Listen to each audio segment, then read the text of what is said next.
Alappuzha Chengannur east ഓതറയിൽ സ്വകാര്യ വ്യക്തിയുടെ വീട്ടുമുറ്റത്ത് നിർത്തിയിട്ടിരുന്ന ആംബുലൻസ് സാമൂഹ്യ വിരുദ്ധർ തകർത്തതായി പരാതി. ഓതറ സ്വദേശി ഷിജോ രാജു മാത്യുവിന്റെ ഉടമസ്ഥതയിലുള്ള ആംബുലൻസ് ആണ് സാമൂഹ്യ വിരുദ്ധർ തകർത്തത്. കഴിഞ്ഞ ദിവസമായിരുന്നു സംഭവം. ഉടമയും കുടുംബവും സ്ഥലത്തില്ലാതിരുന്ന സമയത്താണ് വാഹനത്തിന്റെ ഗ്ലാസ് കല്ലെറിഞ്ഞ് തകർത്തത്.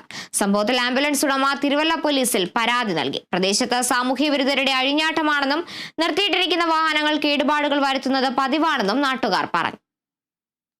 ആലപ്പുഴയിൽ ഒരു സ്വകാര്യ ആവശ്യത്തിന് വേണ്ടി ഞങ്ങൾ പോയതാണ്. അപ്പം ഒരു രാത്രി ഒരു 10:50 കൂടി നമുക്കൊരു കോൾ വന്നായിരുന്നു. ഞാൻ ആംബുലൻസ് ഉള്ളതാണ്, ആംബുലൻസ് സർവീസാണ്, സ്വന്തമായിട്ട് ആംബുലൻസ് ഉള്ളതാണ്. 10:50 കൂടി നമുക്കൊരു എമർജൻസി കോൾ വന്നായിരുന്നു. ഒരു വീട്ടിൽ നിന്ന് അത്യാവശ്യമായിട്ടൊരു പേഷ്യൻറ്റിന് മറ്റേ നെഞ്ചിനകത്ത് വേദന എടുക്കണമെന്ന് പറഞ്ഞൊരു കേസ് വന്നായിരുന്നു. ഞാൻ ഡ്രൈവറെ വിളിച്ച് വണ്ടി വീട്ടിലുണ്ട് പോയി എടുത്തോളാൻ പറഞ്ഞു. ഡ്രൈവർ ഒരു 10-11 മണി ആവുന്നതിന് മുന്നേ ഡ്രൈവറോട് എത്തിയിട്ട് എന്നെ വിളിച്ച് പറഞ്ഞു വണ്ടി പോകാൻ പറ്റത്തില്ല, വണ്ടിയുടെ ചില്ല് മൊത്തം അടിച്ച് തകർത്തിട്ടേക്കുവാണ്, കല്ലുകൊണ്ട് എറിഞ്ഞേക്കുന്നത്, കല്ലകത്ത് കിടപ്പുണ്ടെന്ന് പറഞ്ഞു. അപ്പം അത് നേരെ പോലീസ് സ്റ്റേഷനിൽ വന്നു. ഞാൻ ആലപ്പുഴയിലായിരുന്നു. ആലപ്പുഴയിൽ നിന്ന് ഞാൻ തിരുവല്ല പോലീസ് സ്റ്റേഷനിൽ വന്ന് കംപ്ലയിൻറ്റ് കൊടുത്തു.